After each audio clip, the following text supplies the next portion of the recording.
ಸರ್ಕಾರ ನಡೆಸೋದಕ್ಕೆ ಆಗಲ್ಲ ಅಂದರೆ ಬಿಡಲಿ, ನಾವು ಸರ್ಕಾರ ಮಾಡ್ತೀವಿ ಅಂದರು ಬಿಜೆಪಿ ಲೀಡರ್ ಈರಣ್ಣ ಕಡಾಡಿ.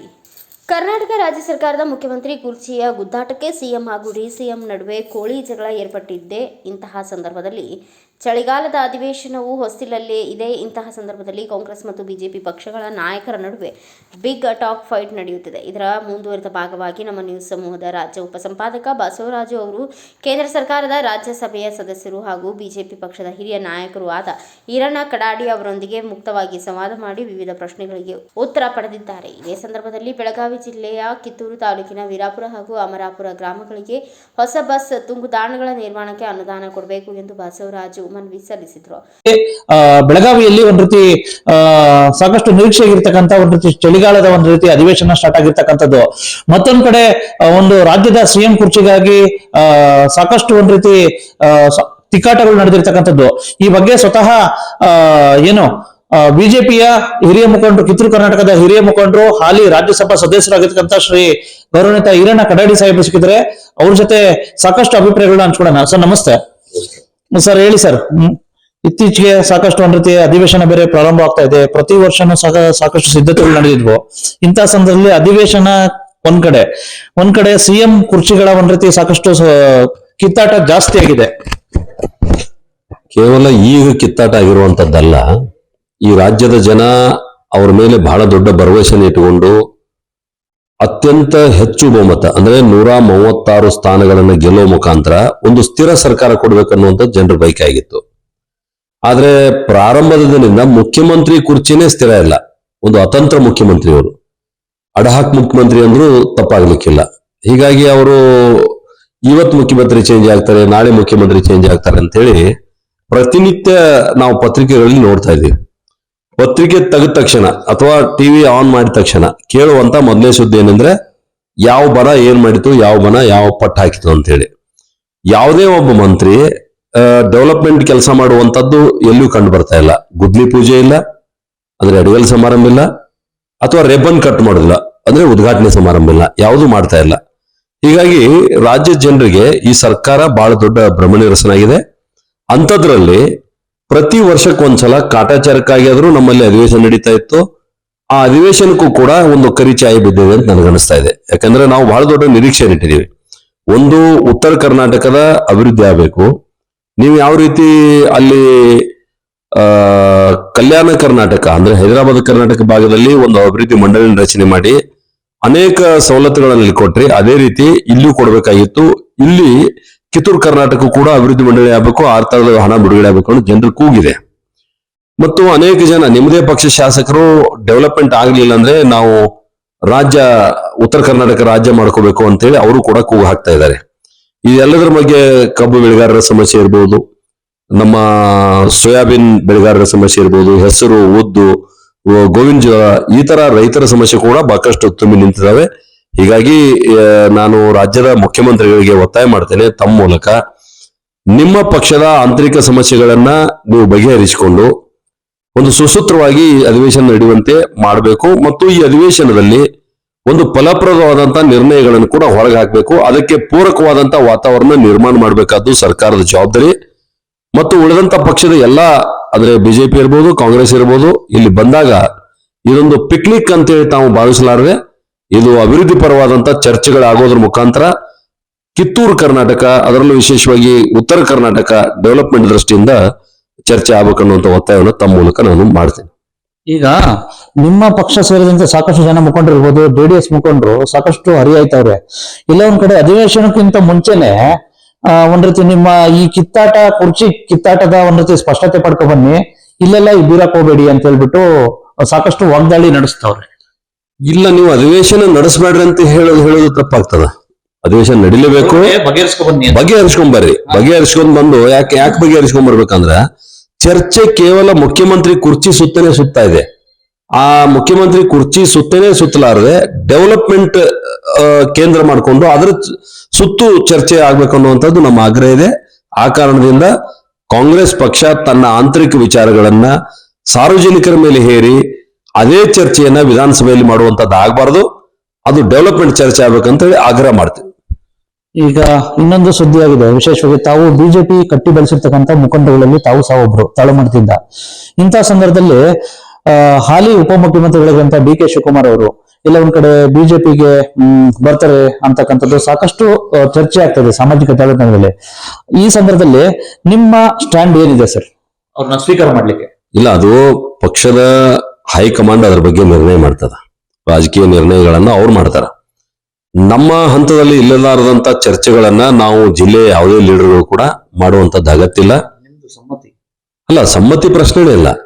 ಪಕ್ಷ ರಾಜ್ಯದ ಹಿತದೃಷ್ಟಿಯಿಂದ, ರಾಜ್ಯದ ಜನರ ಹಿತದೃಷ್ಟಿಯಿಂದ ಮೊದಲು ನಾವು ನಿರ್ಣಯ ಮಾಡ್ಬೇಕಾಗ್ತದ. ಅದಾದ್ಮೇಲೆ ಪಕ್ಷದ ಹಿತದೃಷ್ಟಿಯಿಂದ ಕೂಡ ನಾವು ನಿರ್ಣಯ ಮಾಡ್ಬೇಕಾಗ್ತದೆ. ಅದನ್ನ ನೋಡ್ಲಿಕ್ಕೆ ಪಕ್ಷದ ಹೈಕಮಾಂಡ್ ಸಕ್ಷಮ ಇದೆ, ಅದನ್ನ ನಿರ್ಣಯ ಮಾಡ್ತಾರೆ. ಅದ್ರ ಬಗ್ಗೆ ನಾವಿಲ್ಲಿ ಚರ್ಚೆ ಮಾಡೋದ್ರಲ್ಲಿ ಯಾವುದೇ ಅರ್ಥ ಇಲ್ಲ ಅಂತ ನನಗನ್ನಿಸ್ತದೆ. Okay sir. ಇನ್ನೊಂದ್ ಕಡೆ ಸಿಎಂ ಕುರ್ಚಿಗಾಗಿ ಸಾಕಷ್ಟು ಚರ್ಚೆ ನಡೀತದೆ. ಒಂದ್ ಕಡೆ ಉಪಮುಖ್ಯಮಂತ್ರಿ ಡಿ.ಕೆ. ಶಿವಕುಮಾರ್ ಇರ್ಬೋದು, ಒಂದ್ ಕಡೆ ಸತೀಶ್ ಜಾರಕಿಹೊಳಿ ಇರ್ಬೋದು, ಮತ್ತೆ ಮುನಿಯಪ್ಪ ಇರ್ಬೋದು, ಡಾಕ್ಟರ್ ಜಿ. ಪರಮೇಶ್ವರ್ ಇರ್ಬೋದು. ಇಂತಹ ಸಂದರ್ಭದಲ್ಲಿ ಎಲ್ಲೊಂದ್ ಕಡೆ ರಾಜ್ಯದಲ್ಲಿ ಮಹಿಳಾ ಸಿಎಂ ಇಲ್ಲಿವರೆಗೂ ಆಗಿಲ್ಲ ಸರ್. ಮಹಿಳಾ ಸಿಎಂ ಒಂದ್ ಕಡೆ ಇತ್ತೀಚೆಗೆ ಲಕ್ಷ್ಮೀ ಹೆಬ್ಬಾಳ್ಕರ್ ಅವರ ಅಭಿಮಾನಿಗಳು ಮಹಿಳಾ ಸಿಎಂ ಆಗ್ಲಿ ಅಂತ ಹೇಳ್ಬಿಟ್ಟು ಇದಾಗ್ತಾ ಇದೆ. ಇಂತಹ ಸಂದರ್ಭದಲ್ಲಿ ಜಿಲ್ಲೆಯಲ್ಲಿ ಈಗ ಇಬ್ಬರು ಟವಲ್ ಹಾಸ್ದಂಗ ಆಯ್ತು ಸರ್ ಸಿಎಂ ಪೋಸ್ಟ್, ಒಂದು ಸತೀಶ್ ಜಾರಕಿಹೊಳಿ ಮತ್ತೆ ಲಕ್ಷ್ಮೀ ಹೆಬ್ಬಾಳ್ಕರ್ ಅವರು. ಈ ಒಂದು ಚರ್ಚೆಗೆ ತಮ್ಮ ಅಭಿಪ್ರಾಯ ಏನು? ಚರ್ಚೆ ಯಾರು ಬೇಕಾದ್ರೂ ಮಾಡ್ತಾರೆ. ಮುಖ್ಯಮಂತ್ರಿ ಹುದ್ದೆಗೆ ಇಂಥವ್ರು ಆಗ್ಬೇಕಂತಿಲ್ಲ. ಒಂದ್ಸಲ ಶಾಸಕರಾಗಿ ಆಯ್ಕೆ ಬಂದ ನಂತರ ಮಂತ್ರಿ ಕ್ಲೇಮ್ ಮಾಡ್ತಾರೆ, ಮಂತ್ರಿಗೆ ಆದ ನಂತರ ಮುಖ್ಯಮಂತ್ರಿ ಕ್ಲೇಮ್ ಮಾಡ್ತಾರೆ. ಅದು ಅವ್ರ ಪಕ್ಷದ ಆಂತರಿಕ ವಿಷಯ. ಆದ್ರೆ ಅದನ್ನ ನಿರ್ಣಯ ಮಾಡಬೇಕಾದಂತದ್ದು ಶಾಸಕಾಂಗ ಪಕ್ಷ, ಮತ್ತು ಶಾಸಕಾಂಗ ಪಕ್ಷದ ಮೇಲೆ ಅವ್ರದೇ ಪಕ್ಷದ ಹೈಕಮಾಂಡ್ ಇದೆ. ಹೀಗಾಗಿ ಅವರ ಆಂತರಿಕ ವಲಯದಲ್ಲಿ, ನಾವು ಕಾಂಗ್ರೆಸ್ನ ಆಂತರಿಕ ವಲಯದಲ್ಲಿ ಹೋಗಿ ಇಂಥವ್ರು ಮಂತ್ರಿ ಆಗ್ಬೇಕಂತ ಹೇಳೋದು ನಮ್ ಜವಾಬ್ದಾರಿ ಅಲ್ಲ. ನಾವು ಇಷ್ಟೇ ಒತ್ತಾಯ ಮಾಡ್ತೀವಿ, ನೀವು ಯಾರಾದ್ರೂ ಮುಖ್ಯಮಂತ್ರಿ ಆಗ್ರಿ, ರಾಜ್ಯಕ್ಕೆ ಉತ್ತಮವಾದಂತ ಆಡಳಿತ ಕೊಡ್ರಿ. ನಿಮ್ಮ ಏನು ಅಶಿಸ್ತಿನಿಂದ, ಆರ್ಥಿಕ ಅಶಿಸ್ತಿನಿಂದ ರಾಜ್ಯ ದಿವಾಳಿ ಆಗಬಾರ್ದು, ಆಡಳಿತ ಅರಾಜಕತೆಗೆ ಹೋಗಬಾರದು, ಅಧಿಕಾರಿಗಳಿಗೆ ಲಂಗು ಲಗಾಮಿಲ್ಲದಂತೆ ವರ್ತನೆ ಮಾಡಬಾರದು. ನೀವು ಜಿಲ್ಲೆಯ ಮಂತ್ರಿಗಳೇನಿದ್ದೀರಿ, ಎಲ್ಲಾ ಜಿಲ್ಲಾ ಉಸ್ತುವಾರಿ ಸಚಿವರು ಅಥವಾ ಇಲಾಖಾ ಮಂತ್ರಿಗಳು, ಇಡೀ ರಾಜ್ಯ ಸುತ್ತಿದಂತ ಮಂತ್ರಿ ಒಬ್ಬರೇ ಇಲ್ಲಿ ನನಗನ್ನಿಸ ಮಟ್ಟಿಗೆ ಅವ್ರ ಇಲಾಖೆಗೆ ಸಂಬಂಧಪಟ್ಟಂತೆ ಇಡೀ ರಾಜ್ಯವನ್ನ ಸುತ್ತಿ ಎಲ್ಲಾ ಜಿಲ್ಲಾ ಕೇಂದ್ರಗಳಿಗೆ ಹೋಗಿ ಏನಾಗಿದೆ ನೋಡುವಂತದ್ದು ಕೂಡ ಅವ್ರಿಗೆ ಆಗ್ತಾ ಇಲ್ಲ. ಎಲ್ಲರೂ ಬೆಂಗಳೂರು ಕೇಂದ್ರೀಕೃತ. ಅದನ್ನ ಬಿಟ್ಟರೆ ಈಗ ದೆಹಲಿ ಕೇಂದ್ರೀಕೃತ ಏನ್ ರಾಜಕಾರಣ ಮಾಡ್ತಾ ಇದ್ರಿ, ಜನ ನಿಮ್ಮನ್ನ ಇದಕ್ಕೆ ಆಯ್ಕೆ ಮಾಡಿ ಕಳಿಸಿಲ್ಲ. ಡೆವಲಪ್ಮೆಂಟ್ ಮಾಡಬೇಕು. 4 ಲಕ್ಷ ಕೋಟಿಗಿಂತ ಹೆಚ್ಚು ಬಜೆಟ್ ಹೊಂದಿರತಕ್ಕಂತ ಇಂಥ ದೊಡ್ಡ ರಾಜ್ಯದಲ್ಲಿ ಯಾವುದೇ ತರದ ಡೆವಲಪ್ಮೆಂಟ್ ಕೆಲಸ ಆಗ್ತಾ ಇಲ್ಲ ಅಂದ್ರೆ ಈ ಹಣ ಎಲ್ಲಿ ಹೊರಟಿದೆ ಅನ್ನುವಂಥದ್ದು ಪ್ರಶ್ನಾರ್ಥಕ್ಕಿದೆ. ಹೀಗಾಗಿ ರಾಜ್ಯದ ಜನರ ಕೂಗಿಗೆ ತಾವು ಸ್ಪಂದನೆ ಮಾಡಬೇಕು. ರೈತರ ನೋವಿಗೆ ತಾವು ಸ್ಪಂದಿಸಬೇಕು. ಕಬ್ಬು ಬೆಳೆಗಾರರಿರ್ಬೋದು, ಗೋವಿನ ಜೋಳ ಬೆಳೆಗಾರರಿರ್ಬೋದು, ಇವತ್ತಿನ ತನಕ ಖರೀದಿ ಕೇಂದ್ರ ತೆರಲಿಕ್ಕೆ ಆಗಲಿಲ್ಲ. ಹೀಗಾಗಿ ನಾನು ಆಗ್ರಹ ಮಾಡ್ತೇನೆ, ಜನರ ಸಮಸ್ಯೆಗಳಿಗೆ ಧ್ವನಿ ಆಗ್ತಕ್ಕಂಥ ಕೆಲಸ ಈ ಸರ್ಕಾರ ಮಾಡಬೇಕು. ಈ ಡೊಂಬರಾವಟನ್ನ ನಿಲ್ಲಿಸ್ಬೇಕಂತೇಳಿ ನಾನು ಒತ್ತಾಯ ಮಾಡ್ತೇನೆ. ಈಗ ಬೆಳಗಾವಿ ಜಿಲ್ಲೆಯ ಒಂದ್ ರೀತಿ ಸಿಎಂ ಆದ್ರೆ ತಮ್ಮ ಒಂದ್ ರೀತಿ ಯಾವ ರೀತಿ ಸರ್ ಆದ್ರೆ ಒಳ್ಳೇದಲ್ಲ ಸರ್? ವಿಶೇಷವಾಗಿ ಬೆಳಗಾವಿ ಜಿಲ್ಲೆಯವರು ಸತೀಶ್ ಜಾರಕಿಹೊಳಿ ಅಥವಾ ಲಕ್ಷ್ಮೀ ಹೆಬ್ಬಾಳ್ಕರ್ ಆದ್ರೆ ಒಳ್ಳೇದ ಸರ್? ಇಲ್ಲ, ಒಂದು ನಾನು ಅದನ್ನೇ ಹೇಳ್ತೀನಿ, ನಾವ್ ಇಂಥವ್ರೆ ಮುಖ್ಯಮಂತ್ರಿ ಆಗ್ಬೇಕಂತ ನಾವು ಹೇಳಕ್ ಬರೋದಿಲ್ಲ. ಕಾಂಗ್ರೆಸ್ ಪಾರ್ಟಿ ಬಿಜೆಪಿ ಆದ್ರೆ ಹೇಳ್ರಿ, ನಾವ್ ಹೇಳ್ತೀವಿ ಯಾರು ಆಗ್ಬೇಕಂತ ಹೇಳಿ. ಅಲ್ಲ, ಅಭಿವೃದ್ಧಿ ನಾವು ನೋಡ್ರಿ, ಅಭಿವೃದ್ಧಿನ ಆಗ್ತಾ ಇಲ್ಲ ಅಂತ ರಾಜ್ಯದೊಳಗೆ ಚರ್ಚೆ ಆಗ್ತಾ ಇದೆ. ಅಭಿವೃದ್ಧಿನೇ ಆಗ್ತಾ ಇಲ್ಲ ಅಂತ ಚರ್ಚೆ ಆಗುವಂತ ಸಂದರ್ಭದಾಗ ಮುಖ್ಯಮಂತ್ರಿ ಇಂಥವ್ರು ಆಗ್ಬೇಕಂತೇಳಿ ನಾವ್ಯಾಕೆ ಚರ್ಚೆ ಮಾಡ್ಬೇಕು? ನಾವು ರಾಜ್ಯದಲ್ಲಿ ನಿಮ್ಗೆ ಸರ್ಕಾರ ನಡ್ಸಕ್ ಆಗದಿದ್ರ ನಾವು ಸರ್ಕಾರ ಮಾಡ್ತೀವಿ ಅನ್ನುವಂತ ಮಟ್ಟದಾಗಿದ್ವಿ. ಹೀಗಾಗಿ ಭಾರತೀಯ ಜನತಾ ಪಾರ್ಟಿ ಆ ದಿಕ್ಕಿನಲ್ಲಿ ಯೋಚನೆ ಮಾಡ್ತಾ ಇದೆ. ನಿಮಗೆ ಜನ ಮೈಂಡೇಟ್ ಕೊಟ್ಟಿದ್ದಾರೆ, ಮೈಂಡೇಟ್ ಇದೆ ನಿಮ್ಗೆ. 5 ವರ್ಷ ಆಡಳಿತ ನಡೆಸ್ರಿ, ನಡ್ಸಕ್ ಆಗ್ಲಿಲ್ಲ ಅಂದ್ರ ನೀವು ಕಿತ್ಕೊಂಡು ಹೋಗ್ರಿ. ಈಗ 2023 ಸಾಕಷ್ಟು ಬೆಳಗಾವಿ ಜಿಲ್ಲೆಯಲ್ಲಿ ಅಲ್ಲದೆ ಈ ಕಡೆ ಭಾಗದಲ್ಲೆಲ್ಲ ಸಾಕಷ್ಟು ತಾವು ಸಹ ಪ್ರಚಾರ ಮಾಡಿದ್ರಿ, ಸಾಕಷ್ಟು ಸಮಸ್ಯೆಗಳನ್ನ ಬಗೆಹರಿಸಿದ್ರಿ. ಇಂತಹ ಸಂದರ್ಭದಲ್ಲಿ ಮತ್ತೆ 2028 ಇನ್ನೇನು ಚುನಾವಣೆ ಬರ್ತಾ ಇದೆ. ಹಲವಾರು ಸಮಸ್ಯೆಗಳು ಇನ್ನ ಜ್ವಲಂತ ಸಮಸ್ಯೆಗಳಾಗಿದ್ದಾವೆ. ಕೆಲವು ಸಮಸ್ಯೆಗಳಾಗಿ ಹೊಸ ಸಮಸ್ಯೆಗಳು ಸೃಷ್ಟಿಯಾಗಿದ್ದಾವೆ. ಕಿತ್ತೂರು ಇರ್ಬೋದು, ಖಾನಾಪುರ ಇರ್ಬೋದು, ಈ ಕಡೆ ಎಲ್ಲ. ಇಂತಹ ಸಂದರ್ಭದಲ್ಲಿ ಈಗ TPJP ಚುನಾವಣೆ ಬರ್ತಾ ಇದೆ. ಇಂತಹ ಸಂದರ್ಭದಲ್ಲಿ ಏನು ಮತ್ತೆ ಎಲ್ಲ ಕ್ಷೇತ್ರ ಸಂಚಾರ ಮಾಡ್ತೀರಾ ಪಕ್ಷ ಸಂಘಟನೆಗೆ? ಮತ್ತೆ ಪಕ್ಷ ನಿಶ್ಚಿತವಾಗಿ ಪಕ್ಷವನ್ನ ಮತ್ತೊಂದ್ಸಲ ಬಲಾಢ್ಯವಾಗಿ ಕಟ್ಟಲೇಬೇಕು. ಚುನಾವಣೆ ಸೋಲು ಗೆಲುವು ಇದು ಸಹಜ ಯಾವುದೇ ಪಾರ್ಟಿಗಾದ್ರೂ ಕೂಡ. ಆದ್ರೆ ಅದನ್ನ ಮೈ ಕೊಡವಿ ಎದ್ದು ನಿಂತು ಎಲ್ಲಿ ತಪ್ಪಿದೀವಿ ಅಲ್ಲಿ ಸರಿಪಡಿಸಿಕೊಂಡು ಜನರ ವಿಶ್ವಾಸ ಗಳಿಸಿ ಈ ಆಡಳಿತ ಪಕ್ಷ ಯಾವ ರೀತಿ ಫೇಲ್ಯೂರ್ ಆಗಿದೆ ಅನ್ನುವಂಥದ್ದನ್ನು ಜನರಿಗೆ ತೋರಿಸಿ ನಿಶ್ಚಿತವಾಗಿ ಮುಂದಿನ ದಿನಗಳಲ್ಲಿ ಕರ್ನಾಟಕದಲ್ಲಿ 2028ರಲ್ಲಿ ನಮ್ದೇ ಸರ್ಕಾರ ಆಗ್ತದೆ.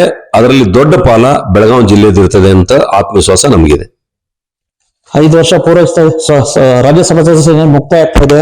ವಿಶೇಷವಾಗಿ ಇಂಥ ಸಂದರ್ಭದಲ್ಲಿ ಎಲ್ಲ ಒಂದ್ ಕಡೆ ಸಾಕಷ್ಟು ಜನಗಳಿಗೆ ಜನಸಾಮಾನ್ಯರಿಗೆ ಸಿಗ್ತಾ ಇರ್ತಕ್ಕಂಥ ರಾಜ್ಯಸಭಾ ಸದಸ್ಯರು ಕಾಮನ್ ಮ್ಯಾನ್ ಆಗಿದ್ರಿ. ನಿಮ್ಗೆ ಆತ್ಮತೃಪ್ತಿ ಇದೆಯಾ, ಸಂತೃಪ್ತಿ ಇದೆಯಾ ಈ ನನ್ನ ಅವಧಿಯಲ್ಲಿ ಕೆಲಸ ಮಾಡಿದ್ದೀನಿ ಸಂಪೂರ್ಣವಾಗಿ ಅಂತ?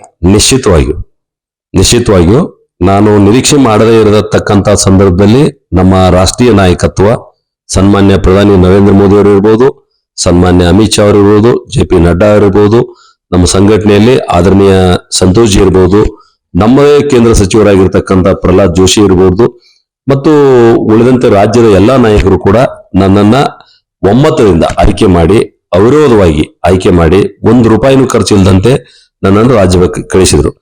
ರಾಜ್ಯಸಭೆಗೆ ಕಳಿಸಿದ ನಂತರ ನಾನು ಕೂಡ ಸಂಕಲ್ಪ ಮಾಡಿದೆ. ನಾನು ಯಾವುದೇ ಅಪೇಕ್ಷೆ ಇಲ್ಲದೆ ಇದ್ದಂತ ಸಂದರ್ಭದಲ್ಲಿ ಪಾರ್ಟಿ ನಾನು ಗುರುತಿಸಿ ಇಷ್ಟು ದೊಡ್ಡ ಜವಾಬ್ದಾರಿಯನ್ನು ಕೊಟ್ಟಾಗ ನಾನು ಪೂರ್ಣ ನನ್ನ ಇಡೀ ಸಮಯವನ್ನ ಪಾರ್ಟಿಗಾಗಿ ವಿನಿಯೋಗಿಸಿದ್ದೇನೆ. ಬಹುಶಃ ಕರ್ನಾಟಕದಲ್ಲಿ ಇಷ್ಟೊಂದು ಆಕ್ಟಿವ್ ಇರತಕ್ಕಂತ ಯಾವುದೇ ರಾಜ್ಯಸಭಾ ಸದಸ್ಯ ಇಲ್ಲ ಅನ್ನುವಂತ ಮಾತುಗಳು ಕೂಡ ನನಗೂ ಕೇಳಿ ಬಂದಿದ್ದಾವೆ. ನಾನು ಆ ರೀತಿಯಲ್ಲಿ ಕೆಲಸವನ್ನು ಮಾಡಿದ್ದೇನೆ. ನಿರಂತರವಾಗಿ ಕಾಲಿಗೆ ಚಕ್ರ ಕಟ್ಟಿಕೊಂಡಂತೆ ಜನಸಾಮಾನ್ಯರ ಜೊತೆಗೆ ಬೆರೀತಾ ನಾನು ಒಟ್ಟು ರಾಜ್ಯಸಭೆಯಲ್ಲಿ ಕೂಡ ಮತ್ತು ಪಾಲ್ಗೊಳ್ಳುವ ಮುಖಾಂತರ, ಅಂದ್ರೆ ಅಧಿವೇಶನದಲ್ಲಿ ಪಾಲ್ಗೊಳ್ಳುವ ಮುಖಾಂತರ ಮತ್ತು ನನ್ನ ಫಂಡ್ ಅನ್ನ ಯಾವ ಸಂಸದರ ಅನುದಾನವನ್ನ ಸದ್ವಿನಿಯೋಗ ಮಾಡ್ಕೊಳ್ಳುವಂತ ದಿಶೆಯಿಂದ, ಸಂಘಟನೆಯಲ್ಲಿ ನನ್ನ ಕೆಲಸ ಮಾಡುವಂತ ದೃಷ್ಟಿಯಿಂದ, ಡೆವಲಪ್ಮೆಂಟ್ ಅಲ್ಲಿ ನನ್ನ ಕೆಲಸ ಮಾಡುವಂತ ದೃಷ್ಟಿಯಿಂದ ನನಗೆ ತೃಪ್ತಿ ಇದೆ. ನಾನು ಕಾರ್ಯಕರ್ತರಿಗೆ ಸಿಕ್ಕಿದ್ದೇನೆ, ಕಾರ್ಯಕರ್ತರು ಕೂಡ ತೃಪ್ತಿಯಿಂದಿದ್ದಾರೆ. ಬಹಳ ಒಳ್ಳೆ ಕೆಲಸ ಮಾಡಿದ್ದೇನೆ. ನನಗೆ ಯಾರು ನಂಬಿ ಈ ಸ್ಥಾನವನ್ನು ಕೊಟ್ಟಿದ್ರು ಅವರಿಗೆ ಒಳ್ಳೆ ಹೆಸರು ಬರುವಂತ ರೀತಿಯಲ್ಲಿ ಪ್ರಾಮಾಣಿಕವಾದ ಕೆಲಸವನ್ನ ನಾನು ಮಾಡಿದ್ದೇನೆ. Next ಮುಗಿತೈತೆ sir. ನೆಕ್ಸ್ಟ್ ಯಾಕಪ್ಪ ಅಂದ್ರೆ ಮತ್ತೆ ಕನ್ಸು ಕಾಣ್ತಾ ಇರ್ತಾರೆ, ಸಾಕಷ್ಟು ಆಶಾ ಮನೋಭಾವನ ಇಟ್ಕೊಂಡಿದ್ರೆ ಮತ್ತೊಂದು ಸ್ಥಾನ ಸಿಗ್ಬೋದು ಅಂತ. ನೆಕ್ಸ್ಟ್ ಏನ್ ಸರ್, ಇಲ್ಲಿವರೆಗೂ ನಿಮ್ ಗಾಡ್ ಫಾದರ್ ಬಿಟ್ಕೊಟ್ಟಿಲ್ಲ, ಬರೀ ನಮ್ ಕಾರ್ಯಕರ್ತರು ನನ್ ಕೆಲಸ ಅಂತ ಹೇಳಿದ್ರಿ. ಹಾಗಾಗಿ ಈ ಏಕಾಏಕಿ ರಾಜ್ಯಸಭಾ ಸದಸ್ಯರಾದ್ರಿ. ನೆಕ್ಸ್ಟ್ ಏನ್ ಸರ್, ಏನು ಮತ್ತೆ ರಾಜ್ಯಸಭಾ ಸದಸ್ಯರಾಗ್ತಿರೋ ಅಥವಾ ಏನಾದ್ರು ಯಾವ್ದಾದ್ರು ಕ್ಷೇತ್ರ ಹುಡುಕಿ ಏನಾದ್ರು MLA ಆಗಿ ಮಿನಿಸ್ಟರ್ ಆಗ್ತೀರಾ ಸರ್? ಇಲ್ಲ, ಒಂದು ಮನುಷ್ಯನಿಗೆ ಆಸೆ ಇರಬೇಕು, ಅತಿ ಆಸೆ ಇರಬಾರ್ದು.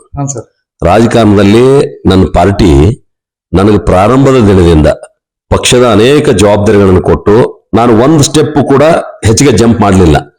ಒಂದೊಂದೇ ಸ್ಟೆಪ್ ಏರ್ತಾ ಇವತ್ತು ನಾನು ರಾಜ್ಯಸಭೆಗೆ ಬಂದಿದ್ದೀನಿ. ಅದಕ್ಕೆ ಅವಕಾಶ ಮಾಡಿಕೊಟ್ಟಿದೆ ಪಾರ್ಟಿ. ಅದಕ್ಕೆ ನನ್ನ ಜೊತೆ ಇರತಕ್ಕಂತ ಅನೇಕ ಕಾರ್ಯಕರ್ತರು ಕೂಡ ನನಗೆ ಒತ್ತಾಸೆಯಾಗಿ ನಿಂತು ನನಗೆ ಅವಕಾಶ ಕೊಟ್ಟಿದ್ದಾರೆ. ಹೀಗಾಗಿ ಇಂಥ ಸಂದರ್ಭದಲ್ಲಿ ಮತ್ತೆ ನಾನು ಏನು ಆಗ್ಬೇಕು ಅಂತ ಹೇಳಿ ನಾನು ಲಾಬಿ ಮಾಡೋದಲ್ಲ. ಪಾರ್ಟಿ ನನ್ನ ಸೇವೆ ಅವಶ್ಯಕತೆ ಇದ್ರೆ ಎಲ್ಲಿ ಅವಶ್ಯಕತೆ ಇದೆ ಅಲ್ಲಿ ಬಳಸ್ಕೊಳ್ತದ.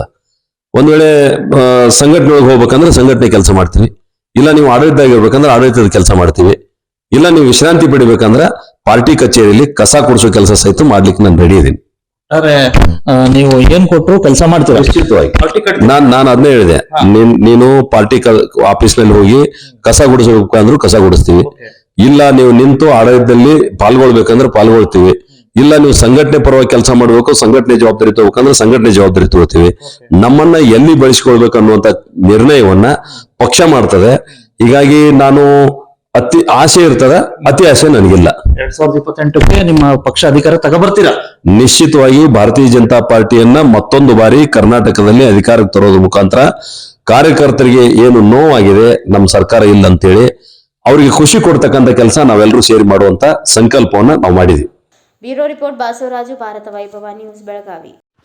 Thanks for watching. Read, discuss and debate with editor Dr. Yan Prashant Rao. Wanted reporters in print, digital and visual media for Bharat Vaibhav Daily Newspaper, BV News 5 Channel and BV Fast Web News from all the talukas of Karnataka, Goa and Maharashtra. If interested, send your resume to 9019229369.